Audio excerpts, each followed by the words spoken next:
Hello, Bulls fans, and welcome to the CHGO Bulls Podcast with me, MK, with Will, WG, and our producer, Lawrence Benedetto. LB, how are you, mate? Oh, I'm great. What is going on? We are HQing here on a Friday. It's No, about no, to get no. weird, friends. What is going on? It's about to get It's weird. already pretty weird, Mark. Well, look, we've got a fantastic show in store for everyone today. We're talking Patrick Williams, aren't we? The whole episode, we're talking Hold still a Patrick second. Williams. I gotta screenshot this and tweet it out. Okay, got it. Okay. But it's a fun Friday, so I just thought it'd be a little bit goofy. But it's also August, and I wanted to do a bit of a test to see how many people were tuning into the show, and we could do that in a number of different ways, I suppose. But I guess this way, particularly from a visual medium perspective, if people are tuning in, I think we'll hear about it. So that's why this is happening. But if you don't know what I'm talking about and you're listening to it just via audio, we'll just come to the CHGO Sports YouTube page later on and you'll understand. But like I said, Do you just want to solo this show? I'm happy to just call it a week. Let you just do a rant. I mean, you're feeling yourself right now. I'm just saying. Slash is known for his solos. So I can do that if you need me to. But I like getting on here, speaking to you and LB. And look, today we're talking about P-Dub on HQ. So I'm very much looking forward to this conversation. What better way to end a week than to be talking Bulls basketball, than to be talking Patrick Williams? This is my kind of thing. So hit the like. You see Billy on the screen. Hit the like for us, friends. This will be a fun episode because this is one that a topic that I am passionate about, a topic that maybe I've misrepresented myself about. Maybe some people have misrepresented me on this particular topic, like one Matthew J. Peck yesterday on the show, which you guys were wild on the show yesterday, which is another reason why I decided to do this, just to up the ante just that little bit more. But we're talking Pat William. What did you just make up Matt's middle initial, or do you actually know his middle name? No, I've asked him this question before. It's either I prefer saying either Matt G Peck or Matt J Peck. His middle name is neither, but I think it just sounds better. So I just want it to be clear that you just threw in a random initial there. It's not actually what we could be. We just don't know. Anyway, I'm pretty sure I've asked him the question. I'm pretty sure it's not, but nonetheless, I'm glad we're talking about Pat today too, because we touched on him a little bit last week. Lawrence, who we thought paid attention to what we were saying, but he just was under the impression that we did a whole show about Patrick Williams last week. That was not the case. We talked about DeMar DeRozan. We did touch on Pat, but I think it's worth getting into more. I've talked to some people since then, and I think they wanted some more clarity about our thoughts. So I'm excited to really dive into it. Well, shall we dive into it? Because I think this is a fun topic because for a number of different levels. We're going to talk about Pat, his development, all these sorts of things, and debate really whether the current situation that he's in is ideal for someone of his, stature, his role on the team, his skill set, whether this environment is conducive of development for Pat. I certainly have my opinions on that. And then we'll close out and round out the show on extension talks with Pat. If they will happen, should they happen? And if that does happen, what should the number be? I know you guys touched on that yesterday, but I think it's a relevant conversation because we obviously this time last week we were talking about DeMar and his extension. That's probably going to be the biggest thing we as Bulls fans need to consider over the next few months. And similarly for Patrick Williams, who is extension eligible up until the season starts, I believe, off the top of my head. That'll be another interesting storyline as well. Does Pat get the extension now before restricted free agency, or do both sides not come to a deal? Not come to a conclusion and let him hit restricted free agency much in the way Kobe White did this last offseason. So Pat Williams, for a lot of ways, is going to be something we continuously talk about. But let's start with the development piece, William, and particularly this one, because this is what I constantly see among the Bulls fan base talking about how he's being held back, that DeMar being around is not good for Patrick Williams. Zach being around is not good for Patrick Williams. Vooch being around is not good for Patrick Williams. Billy being around is not good for Patrick Williams. Seemingly, all these things are not good for Patrick Williams. But I disagree. But I'm interested to get your thoughts on if this is the right and most conducive environment for Patrick Williams to improve and develop. Okay, so I think there's a lot that goes into this. The first thing I want to say is to clarify a little bit what we talked about last week, which was that, we both kind of agreed that if the Bulls are going to have another level, if they're going to be able to take a step beyond like maxing out at a first round playoff series, Patrick Williams needs to like level up. He needs to be a dude. And I think the other thing that we said was it doesn't make sense to give Patrick the ball right now and let him, basically just get practice reps at being the dude when there's one, guys that are much better than him on the court, and two, the Bulls' main and only motivation right now is to make the playoffs. But I think those two things can be true at the same time, right? Like the Bulls still need Patrick Williams to develop, and ideally he becomes like a 15, 20 point per game scorer. That would be amazing. But also he's not ready to be that yet, and the rest of the guys on the team are not going to wait around for that to happen, and nor should they, because again, the motivation is not, I think really the simplest way to boil it down is like the motivation with this team right now is not to develop Patrick, it's to win games. And I don't think you can do both of those at the same time. At the very least, you can't do that in the sense that you want to give him the ball and let him learn how to score 20 a game. So I think that's an important distinction. I don't know, maybe you disagree, but I feel like the thing that's best for the long-term health of the organization is to try to get him to that point where he can be more of an offensive creator. I don't think that will be the case. And I don't think that they have constructed the roster, the plan, just everything has not been oriented towards that. So I don't think it will happen, even though I think that's what would be best. And I just wanted to make that clarification. So I'll go ahead. Well, I don't know if that would be the best, and I don't even know if we were in a rebuilding situation that Pat would necessarily be getting these on-ball reps anyway, because presumably if you're in a rebuild, obviously no DeMar, potentially no Zach, you're bringing in other young guys. I'm assuming some of these other young guys that you're bringing in are on-ball creators. Perhaps they're further along in terms of their on-ball creation. Maybe Kobe's getting more on-ball reps at that point. So even at that point, when you're rebuilding around a younger team, around younger guys, like is still Pat getting those opportunities? Maybe it's more than what he's clearly getting now, sure, but is he still going to be someone that is getting, those on-ball reps to the point where he can go out and, force up 20 shots or whatever it might be, or running exclusively pick and roll sort of thing, being the lead creator? I'm not sure if that would be the thing, but that would be happening regardless. And I don't know if I would want that to happen, to be honest with you, because I guess my thinking here is if you have that skill already or some scope to have that skill, even around DeMar, Zach, Vooch, whatever it may be, like naturally that or organically that skill would sort of come out, I guess. We see it with Kobe, we see it with others, but we haven't necessarily seen it with Pat.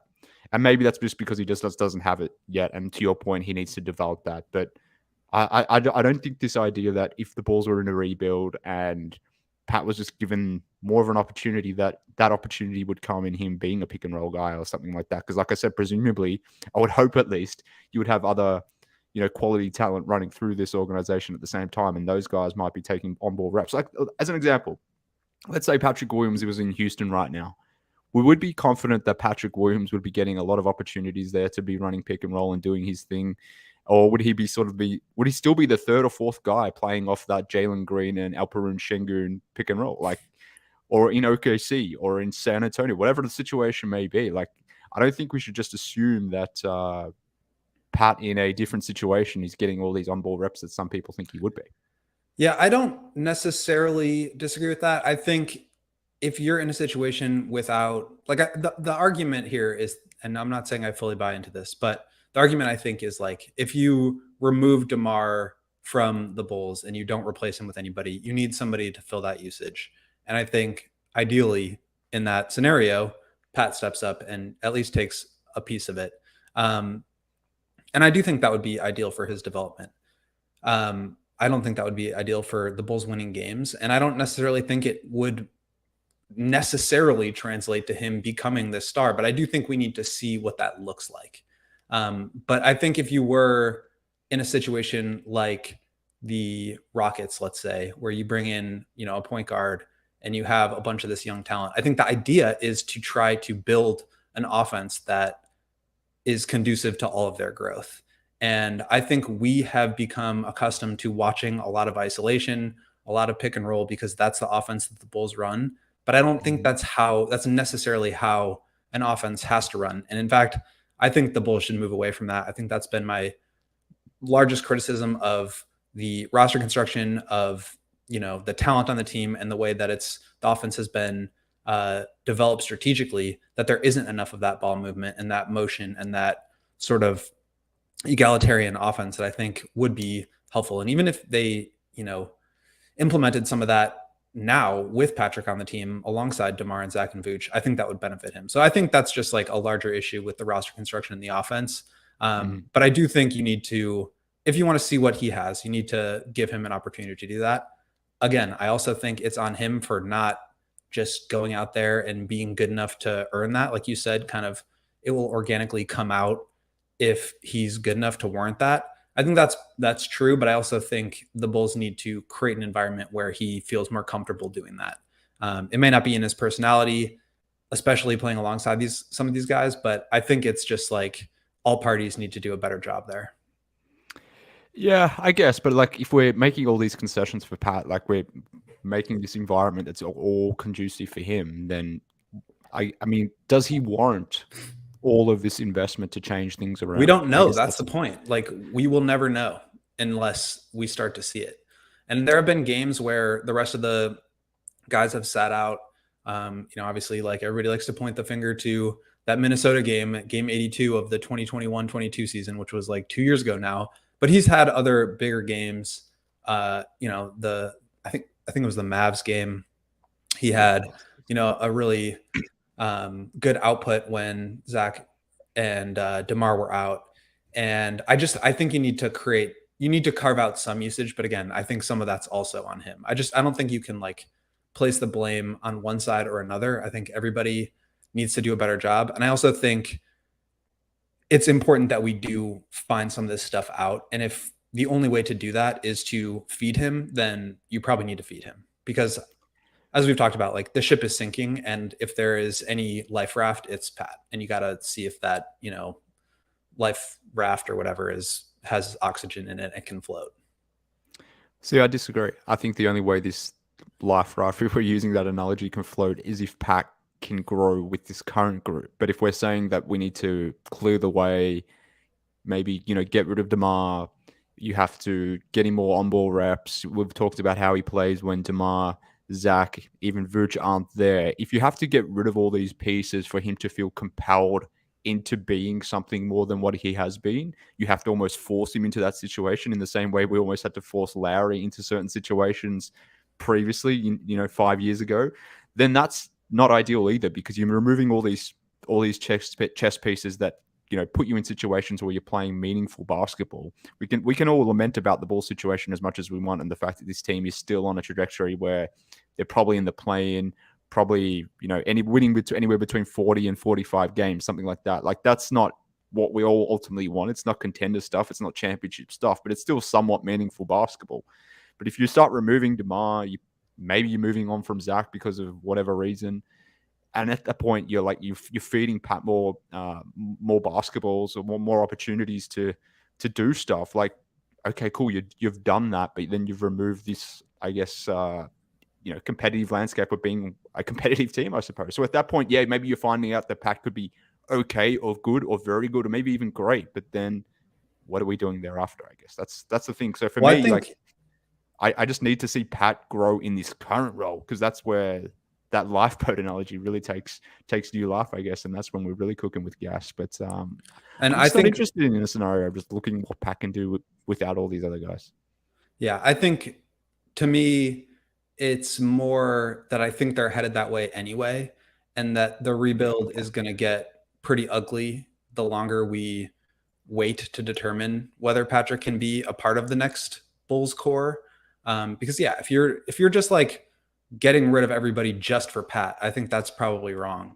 But if you're getting rid of guys to accumulate assets and start building towards something else, which is, I think, the real reason why we would do this, while also clearing up some usage. And again, we've seen it, and this is where I think we are in full alignment. Like we've seen guys like Kobe, for example, or even like, lower level examples like Javante really take advantage and be high level contributors next to the core three players, right? And I don't think we've necessarily seen that from Patrick on an offensive end. But what I wanted to spend some time talking about today is the development that we have seen from him. And I think this idea that he is just this guy who's like floating around and doesn't belong and it was a complete bust of a 4th overall pick, I think that's just like pretty misguided.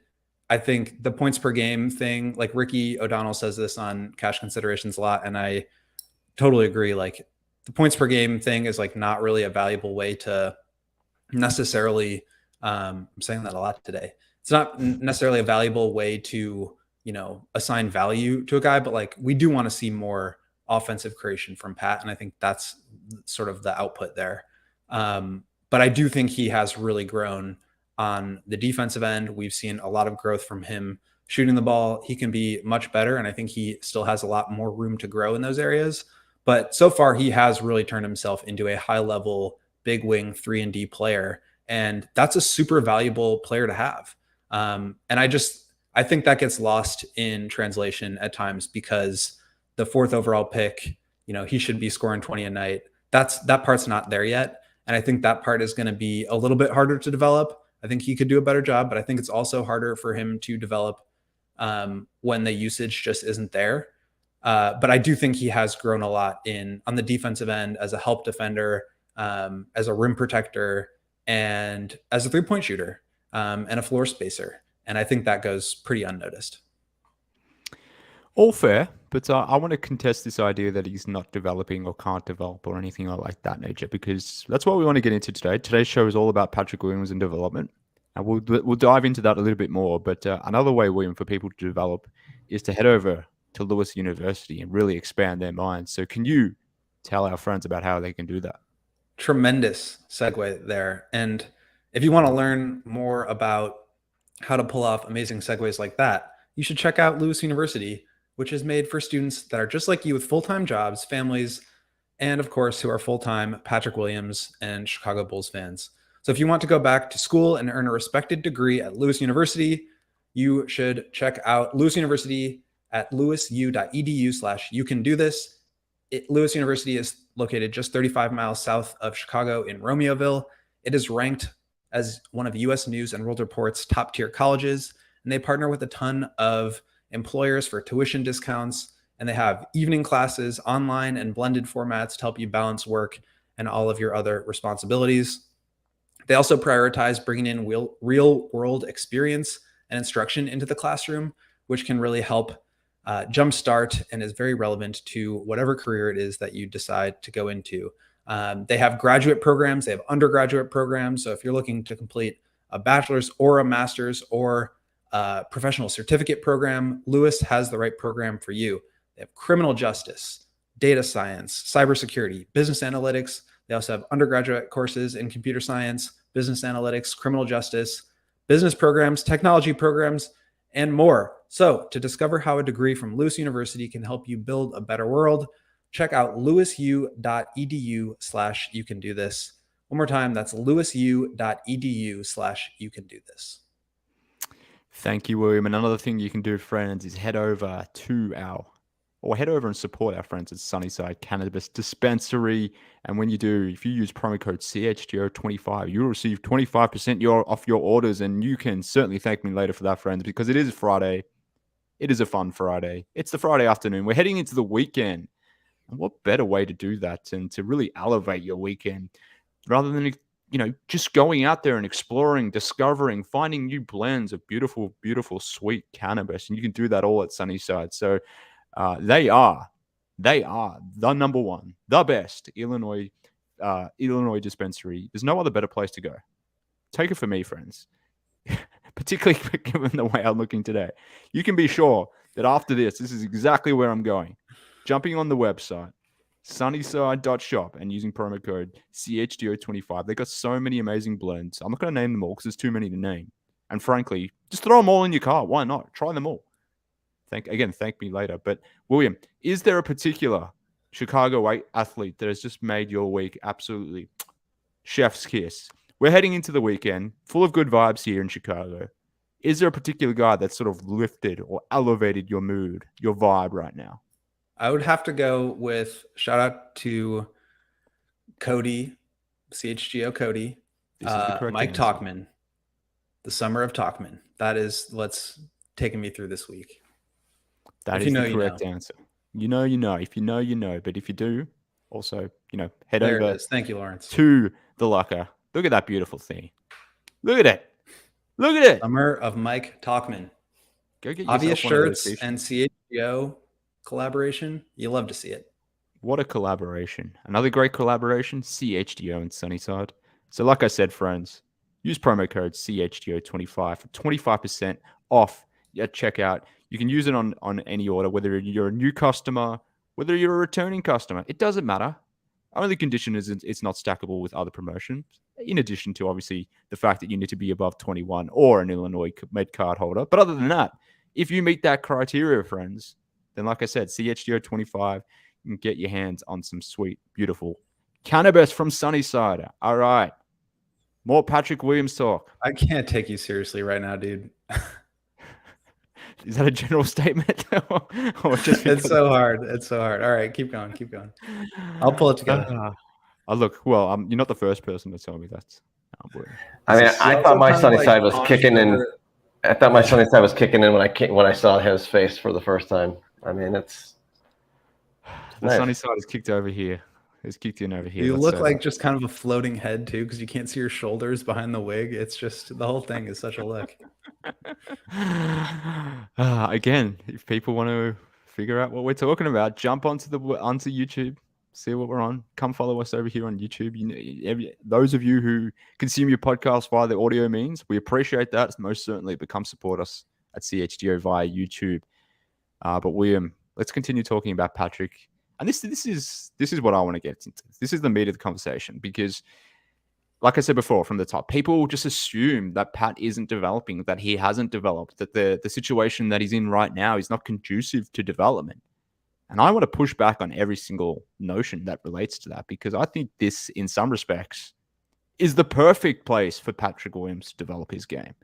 Everyone likes to make the Kawhi Leonard comparison about how Pat is the next Kawhi Leonard.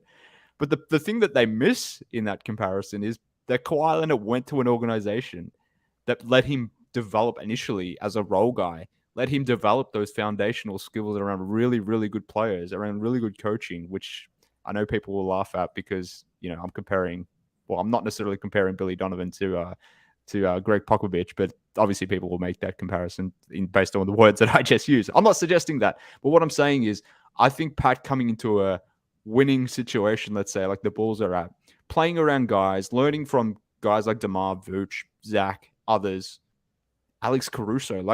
Does Pat become the defensive player he is right now without being in camp, being in training, being around Alex Caruso day in, day out? I don't know if that happens. If Pat is in a situation, like I said, like the Houston Rockets, where there's no accountability, guys are doing whatever they want, has he developed his defensive game the way he has now, sort of thing? So I actually think Pat landing in the situation where he has on a team that's trying to win basketball games has been conducive to him developing those foundational skills, much in the way Kawhi did in those first 2 to 3 years where he was in San Antonio. Once he had those base foundational skills, they allowed him to free reign and become that star that he ultimately became. And when he took over, and I'm not suggesting again that Pat is going to beat Kawhi, the point here is people just assume rookies going into winning situations where they can't get into pick and roll, they can't get jumpers, they have to be off ball, do this, do that, their points per game numbers aren't necessarily rising, that they're not developing, or that this isn't good for the player. And I don't agree with that at all as a high-level general statement. So I actually think this is a good situation for Pat because this situation right now, I personally don't think he doesn't have. I don't think he has the tools to be an on-ball guy right now. The ball handling is not there. I don't think the mentality is there for him to be that player. So allowing guys like DeMar and Zach to be that while he learns those other facets of the game, like defense, hopefully like rebounding coming into this season, certainly learning how to be a good catch-and-shoot shooter, things that he will need throughout the rest of his career, not just now. I think this is actually a great situation for Pat. What say you? And I agree with that to a certain extent. I think the Spurs example is, as Dom Toretto, shout out to the family, is pointing out here in the chat, that like that was like the beautiful offense. I mean, it was like the Spurs championship beautiful offense teams where it was like infamously the best ball moving teams where there was more opportunity. And I think Patrick really has developed, and I don't want that part of this to not, get enough recognition. But I also think that the offensive creation has not really had enough chance to develop. I'm not saying he necessarily deserves it, and I'm not saying that there has been zero opportunity for him to do that, because I think there is opportunity for him to do that, and we haven't seen it. And that's again where I do place some blame on Patrick. Attacking closeouts, like swing side to side. He's not on the court with all three of DeMar, Zach, and Vooch every single minute he's out there. So I do think that there's opportunity for him to do more, and I don't think he's capitalized on that. But I also think that, like, yes, this is a destination for him as a draft prospect to come in and develop a foundation of skills, but I don't think it's necessarily helped him build his like ball handling and, ball movement and pull up shooting. Like I just don't think he's gotten enough of an opportunity, and I don't think he's necessarily earned that playing alongside these guys, but I also don't think he is going to, like, I don't think anything's necessarily going to change with that until there is some more usage for him to kind of go after.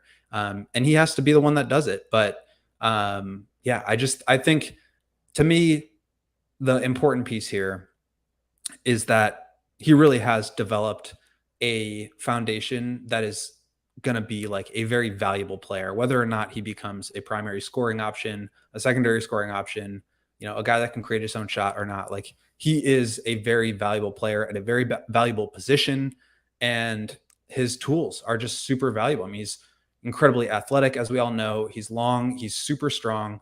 But I was just looking up some numbers here the other day, and I wanted to give some context. So since over the last 10 seasons, 14 times has a player gotten over 70 steals, 70 blocks, and made 115 threes. Patrick did it this past year. It's Robert Covington, Jaren Jackson Jr., Nick Batum, DeMarcus Cousins, Danny Green, Kat, Kawhi, LeBron, KD. So these are like either super high level scorers or super high level role players. And I think Patrick obviously fits closer to the role aspect of it.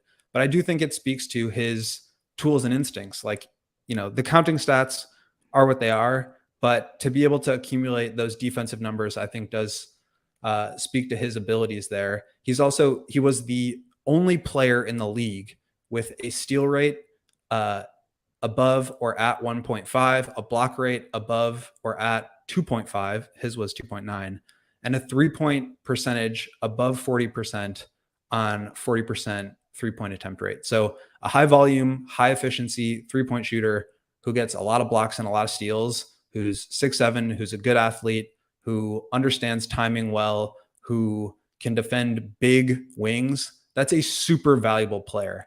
And I really just I think you can build on that. Like, I think if we're talking about giving Patrick an opportunity to build confidence, to add more and develop his offensive skill set, like, you need to be able to have this foundation to be able to get into that next step. We'll see whether he can do that, whether this is the right environment for him to do that or not. But like, the foundation is absolutely there. And I think, yeah, it's just like the points per game. People get frustrated and don't recognize like the strides that he actually has made, because he's been super valuable as a big wing 3-and-D guy. And I mean, every single team in the league is after one of those players. 100%, 100%. And this is the way I prefer rookies being developed. And it's a matter of preference. It's a matter of, personal beliefs, philosophy, whatever it might be. But I would rather my guys learn, small increments on situations that matter, rather than just being giving the keys to do whatever they want in a losing situation. And maybe that makes sense for certain players. Like, I'm just trying to think of someone who Like if you get drafted to the Orlando Magic, let's say as an example, and you're Paolo Banchero, and your primary skill is being an on-ball creator, being an on-ball scorer, then being in a situation like that makes sense. Whereas for Pat, who doesn't necessarily have those skills, who's trying to accumulate multiple skills, offensively, defensively, all those sorts of things, you want him to come along slowly because he is somewhat of a project. Then I think getting into the situation that he's in right now with the Bulls is actually conducive, like for all the reasons you noted. The things that he's been able to or allowed to be developed in the way he's been developed, I think is foundational. Now, having said that, if the reverse was true and the Bulls were tanking and Pat was getting up 15, 20 shots, is he developing his defensive acumen the same way he is now? Like, does he have the stamina to do so? Because maybe he's putting 90% of his energy into the offensive end. And yeah, sure, maybe he's developing his pull up there. Maybe he's developing his ball handling in those situations. But are the other facets of his game, which are equally important for with that wing position, is coming along too? So I guess you could argue one way or another. For me personally, I do think this is the right spot for Pat, and like I get the alternative view as well. Our guy here in the comments, Renewable and Rechargeable Review, saying Billy needs a few rubber chickens thrown at him. I don't get the reference with around rubber chickens. Maybe that's an American sentence, but nonetheless, Billy needs a few rubber chickens thrown his way for how he's developed or lack thereof of how he's used Pat. I'm going to quickly butt in. Yes. People are saying that you look a little bit like Sven Gulli. Now, I'm guessing you don't know who Sven Gulli is. It's a Chicago. He's like on local TV here in Chicago. And if you see Demand here has now changed his profile pic to Sven Gulli with, I'm not sure who that is, but so you've got a bit of a Sven Gulli thing. So one of Sven Gulli's things was he would throw rubber chickens at the TV screen. So it all comes together. There you go. Thank you, Triple R, for that. That's hilarious. Appreciate it.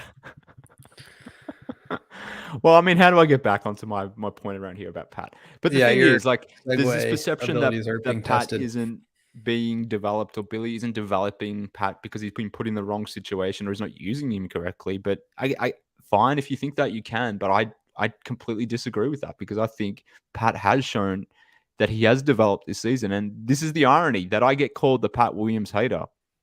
And maybe that's somewhat fair because I do like to mock his fans, his stan base. But I do think he took some steps this past season. And you just read off the numbers why. Because his defensive game did come along this season. His catch and shoot game certainly came along. And to your point before, the fact that he sort of established these base level skills not only serves the purpose for what his role is right now, but will serve him in good stead for the years to come. So this idea that he hasn't developed, or the Bulls haven't developed him, or that Billy Donovan has done bad, or ill will to Pat will, I just don't agree with at all, because I think he has developed and will continue to develop. And I think being in this situation, and this is the key thing for me, everyone loves to bang on about how Pat being in LA, working out with DeMar, we love to talk about this topic at this time of year when there's nothing happening. The IG videos are doing their thing. People are getting overly aroused by 9-second video clips of Patrick Williams hitting open jumpers. But like, isn't this a good thing that he's being surrounded with DeMar DeRozan or Zach or Vooch, whomever it may be, Caruso, real professionals learning and understanding basketball from players that actually matter, compared to, say, the last iteration of Bulls that were here 4 or 5 years ago, Pat, Wendell, Kobe at the time, Chris Dunn, insert whatever name you want to from 4 or 5 years, where they had no vets. They had no one to lean on. They had Fred Hoiberg and Jim Boylan as their coach. You're now in a situation where you're Patrick Williams. Not only do you have Billy Donovan as coach, which I understand people don't like for whatever reason, and I'm not sitting here saying he's the next Greg Popovich or he is Greg Popovich, but he's a good coach. Isn't that not a better situation for Pat to be in? To develop under the tutelage of Billy, to be surrounded by that little level of mentorship, on the court mentorship by guys like DeMar and whatnot, than being in a scenario where he is the guy playing next to Kobe with a bunch of other young guys and trying to find their way. Like, I don't think that's development either. So I don't know, William. I'm just this idea that that moving on from DeMar will enable Patrick Williams and make things better for Patrick Williams for development. I kind of think the reverse is true too. Like, being next to DeMar all these seasons has helped Patrick Williams develop his game. Yeah, and I think that's where the real sort of disagreement lies. Like, I know you get a lot of hate for like hating on Patrick, but it's really more that like you just don't think he's there yet. And I think the people on the other side of that argument are basically saying, at some point you got to take off the training wheels and see if he can get there. And so it's really just a matter of like, at what point do you decide that you want to take off the training wheels? And I think you're not quite ready to do that. I think some people are ready to do that. I think some of that has to do with the context of the team, where they're headed. Are we really going to sit around and watch the Zach, DeMar, Vooch big three for 3 more seasons? And like, at that point, I think it becomes a little egregious to not, start to discover what Patrick Williams is. But, Ali, the God in the comments, $90 million for a Robert Covington clone. I mean, we'll get into the extension piece of it because that's obviously coming up. But like, Robert Covington has been sought after for the vast majority of his career. He's been traded multiple times for multiple draft picks, and he signed in 2018 a 4-year, $47 million deal, which at that point was like 12% of the salary cap. A $20 million deal for Patrick would be 14% of the salary cap. And that's for a guy who is a little bit younger, who has, I think we can all agree, a little bit more offensive upside, even though he hasn't shown it yet. But you're paying him for not only what you hope that he can become, but also what he is today.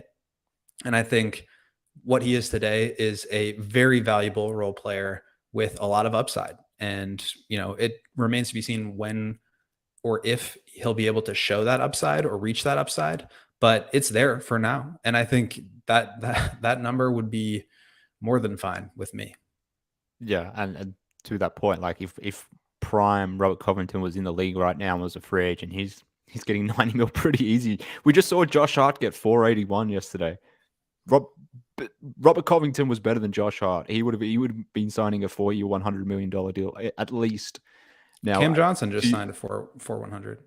Yeah, for sure. And I get CJRT's point here in the comments as well that Pat Will isn't even Robert Covington yet, which is fair. He certainly isn't. But at this stage of Pat's, I guess, tenure, his contract cycle, all these sorts of things. I mean, I understand he's 21 at the moment. In 2 weeks' time, he will be 22, and we never have to listen to about the fact that he's 21 anymore. Thank freaking God.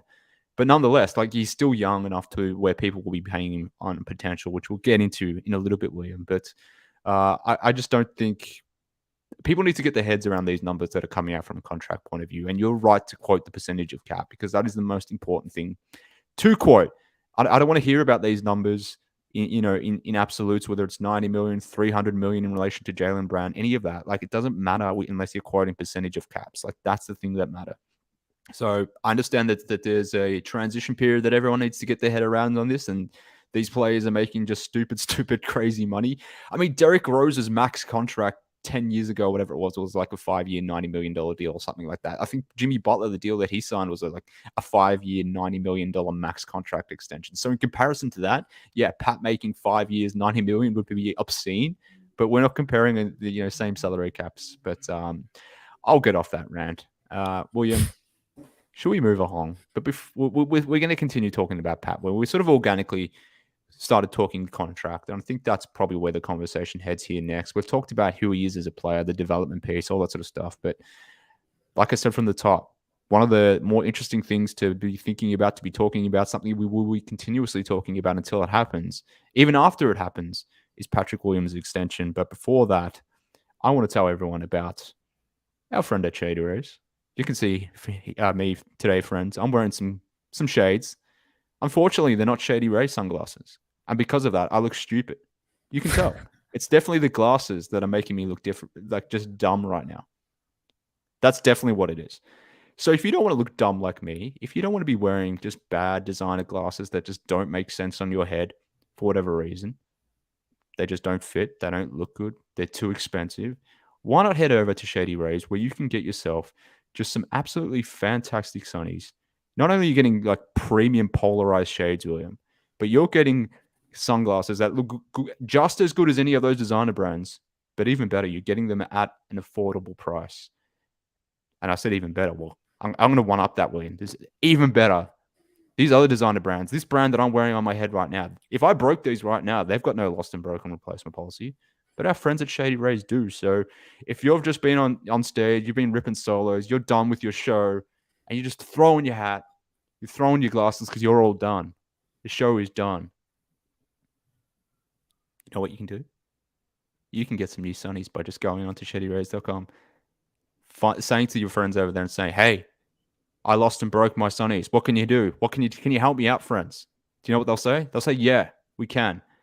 Because we're Shady Rays, and that's what we do for our customers. Over 250,000 people online have given Shady Rays the Axl Rose Dingo, including the Axl Rose Dingo, have given Shady Rays 250,000 people, including Axl Rose Shady Ray Dingo, have given Shady Rays a 5-star review. So if you don't believe me, if you don't believe Will, if you don't believe MLB or Axl Rose Shady Ray Dingo, then believe those 250,000 people who have said Shady Rays is the place to go. So friends, if you want to do that, head over to shadyrays.com, use promo code CHGO for 50% off 2+ pairs of polarized sunglasses. Try them out for yourself and look as cool as Shady Rays Axl Rose Dingo thingy that LB just drew up. That's just production wizardry by LB. Thank you, sir. Thank you. William. I had to do it. That's why we pay you the big dollars, my friend. Hey. That's why we pay you the big I dollars. feel like I can't read any ads today the way that you're cooking right now. I think you should just probably go ahead and take the rest for me. All right, what do we got next? We got Circle K. All right, you want to do Circle K? I'll do Circle K. I'll do Circle K because we are very excited to be sponsored by our partners at Circle K. Check out your local Circle K for all the best coffee, beer, drinks, snacks, and premium gas. So look out for freebies and giveaways down the road. They've got everything you need. If you are Matt Peck this weekend going on a camping trip, I know he made a pit stop at a Circle K to pick up some snacks and gas on the way out. So a big thank you to Circle K for sponsoring CHGO, and make sure to visit the nearest Circle K to pick up all your favorite finds. Whilst we're making a stop here, William, we may as well make a stop over to FOCO. I know it's for later on, but let's just do it now. Tell the people about FOCO. FOCO is where you get fitted out in the best sports gear around. As soon as you're done checking out the CHGO merch locker, you head to foco.com and you get fitted out with everything from hoodies to shoes, signs, bobbleheads, and everything in betwixt. It's baseball season.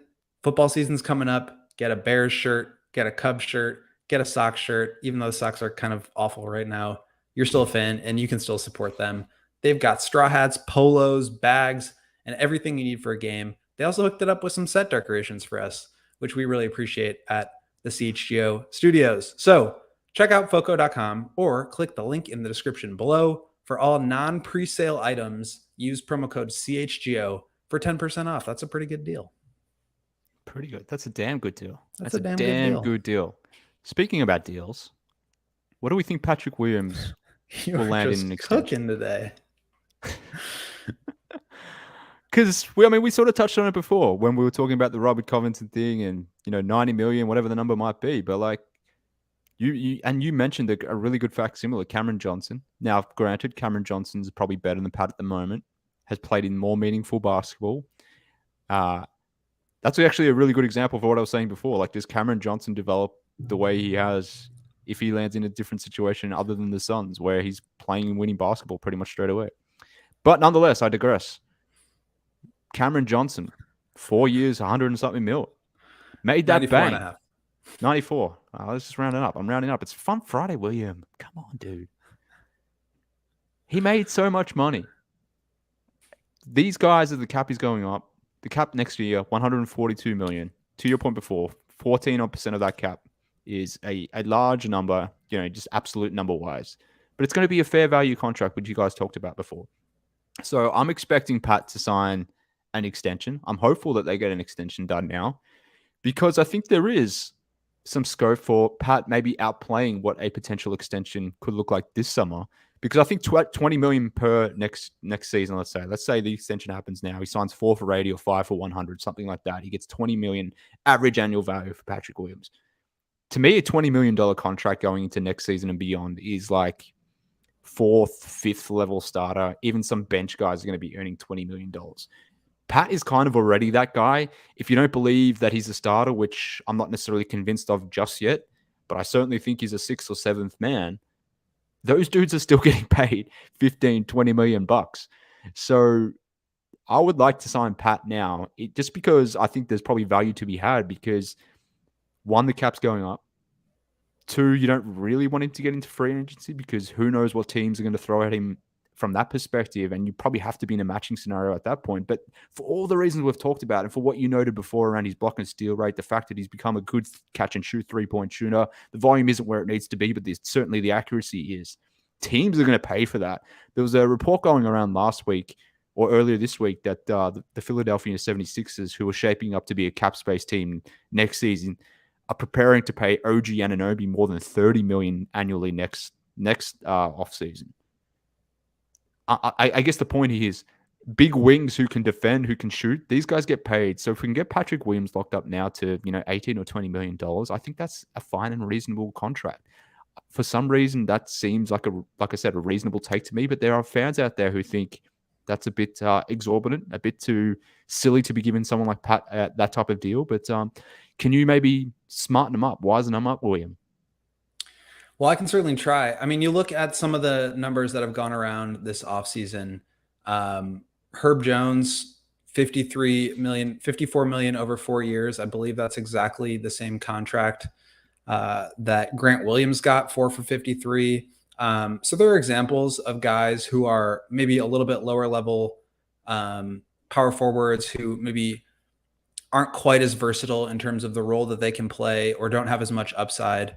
And then you have guys like Cameron Johnson, who signed, the 495, Josh Hart with the 480. Like, these guys are obviously in their primes. They're 28 years old. They're playing at the peak of their powers. And they've really developed their game and gone from situations where they were kind of more primary role guys and now have stepped into larger roles. I think you can look at Mikal Bridges as another example where he's making $20 million a year now, and it looks like an absolute steal. And it is. So I think obviously Patrick's not as good as any of those guys right now. But again, you're paying him for the contributions that he makes. You're paying him for the contributions that you hope he can ultimately make. And also, to your point, Mark, which I think is a really good one, other teams around the league are going to be high bidders right now. Like, that's the player that they're after. And obviously, I think the Bulls are going to do whatever they can to lock up Patrick. He's going to be a priority of this team. Like, I mean, look at what Jeremy Grant just got. Like, teams are going to be paying big money to these kinds of players.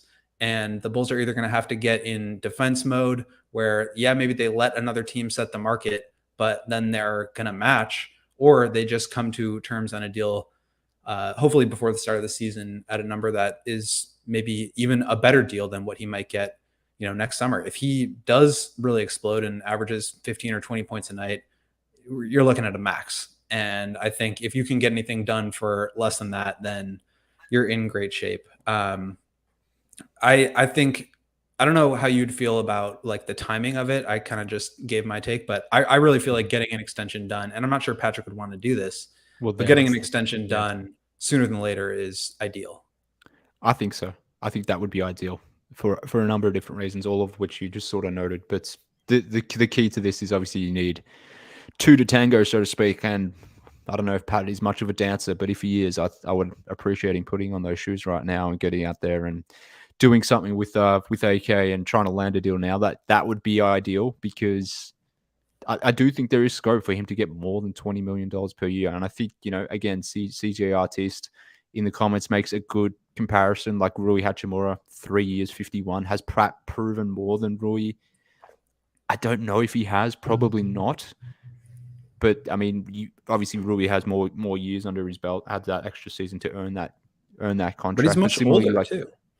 Much older Patrick's as well. So young for a guy who's going to be on his second contract to lock him up at that number for, his age 22, 20 or 23, 24, 25, 26 and 27 seasons, like into his prime, that's really valuable. And I think the other thing you can look at is Kobe's contract. They gave him basically 13.3 a year, which is 11 or 12%, 10% of the salary cap this year.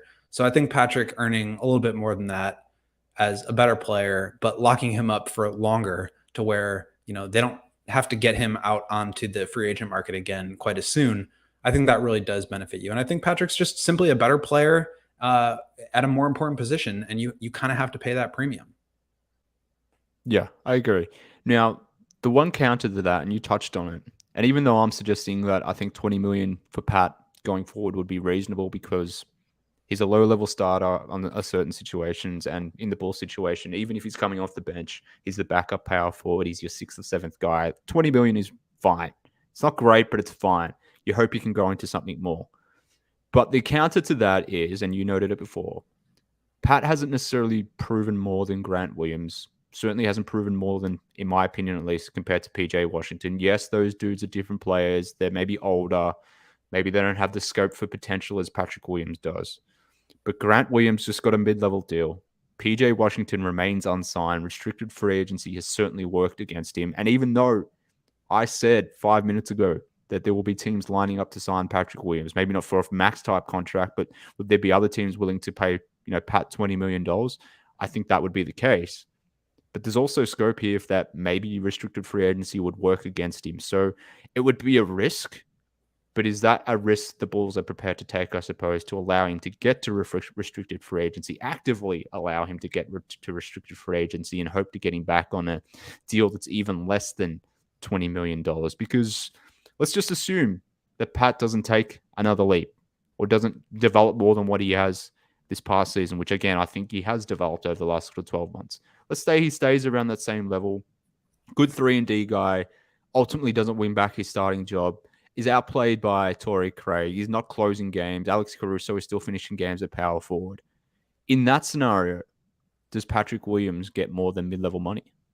I think so, because you're still looking at a marketplace where guys like him are at a premium. You're still looking at, a situation where if you're another team, you could easily convince yourself, well, exactly what Bulls fans are saying now. Like, he hasn't had the opportunity. We feel like if we gave him, a fresh start in a new situation that was more conducive to developing him, then yeah, maybe we could spend that kind of money. Because I think if you are willing to take that risk of let's let it get to restricted free agency, maybe that will play against him and we'll get him for 15 million instead of 20. I think you also have to be prepared to match a $25 or $30 million deal that he might sign. And I think that would be a lot more painful than getting the certainty out of the way and just saying, let's do 20 here and now. Obviously, if you can get it cheaper, get it cheaper. But I just don't think they're in a position where they can like try to nickel and dime him because he's too important and he's got too much potential and he's too good to just let him go for nothing. And I don't think they would do that, but they could certainly put themselves in a situation where, okay, maybe another team offers him $25 or $28 million a year, and you've got to match that. And now what does that mean for the rest of your cap and the rest of your ability to add talent? And now, one of your highest paid players has not proven that he is really capable of being a franchise player, and you're paying him the second or third most dollars on the team. And maybe that means that you can't bring back DeMar, and if that's what you want. So I think that could lead to a whole possibility of, just negative outcomes where, the risk does not outweigh the reward of just paying him maybe a little bit more than what you think is palatable right now. Well, the beautiful thing in all this is Pat has control of the entire situation, whether it's his contract, whether it's his development, his output. I know there's people out there that think that he's being limited by others, whether it's the players, whether it's the coach, whatever it might be. But I'm of the opinion that if he shows more, he's willing to show more, that those around him, those around him already recognize his talent. You just listen to DeMar DeRozan talk about this dude for 2 seconds, and you can already sense the admiration that he has for him, or what he projects him to be. So it's not like these guys don't see the talent or they don't think he can be something. It's more about Pat wanting to show that he can be what others think he can be. I know he's talked the talk before, but now it's time to walk it, I suppose. So this is a big year coming up for Patrick Williams, and it all comes back to his mentality, what he wants to be. We've seen him defer. We've seen him be that ultimate team guy. And I love that aspect about Patrick Williams, but there's times where it goes a little too fast. So I do think the scope for him to be more within this current situation. I do think this is a great situation for Pat to develop in. And it all comes back to his mentality or, his appetite for destruction, if you will, Williams. So that's let's end the show on that note. I've had enough, to be honest with you. This wig and this hat is actually constricting my forehead, and it's giving me a great headache. And the fact that I've been sitting with it on my head for an hour, and now I've put myself into a headache situation. The things that I do for Bulls fans and Patrick Williams, then they think you're a hater. And I know that's the irony, isn't it? But anyways, William, thank you for being you. Thank you for being William. I appreciate it. LB, same to you, mate. Thank you for producing and pressing those buttons. I don't know what you're wearing, but what is that atop of your head? It's a hot dog bucket hat from Wrigley Field from a couple weeks ago. You look great. It's mustard yellow. It looks great, mate. Yeah, it actually matches my shirt too. I'm full on Vienna beef today. Chicago style as CJRTs. CJRT's getting a lot of mentions of this podcast. Yeah. There you go.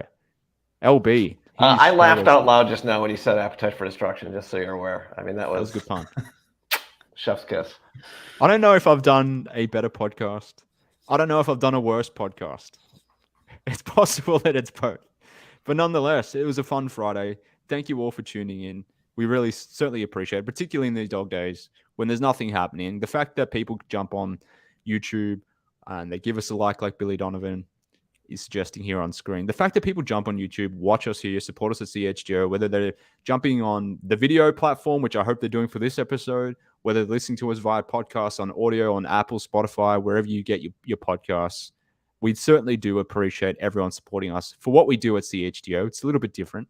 We try to make things fun. That's what we try to do here at CHGO. And we hope that you've had fun on this Friday. But for William, at Will_Gottlieb, for me, at MK Hoops, for us at CHGO_Bulls. We have been CHGO Bulls. Matt and Dave and William will be back on Monday, I believe. I don't know what the schedule looks like. I'm just living in the moment, man. I don't know what it looks like. So they'll be back some stage next week doing their thing. And at that point, friends, jump on YouTube and come watch us. Come do our thing. We'll be talking about Bulls. But until then, this has been Bulls or CHGO Bulls. Speak next week, friends.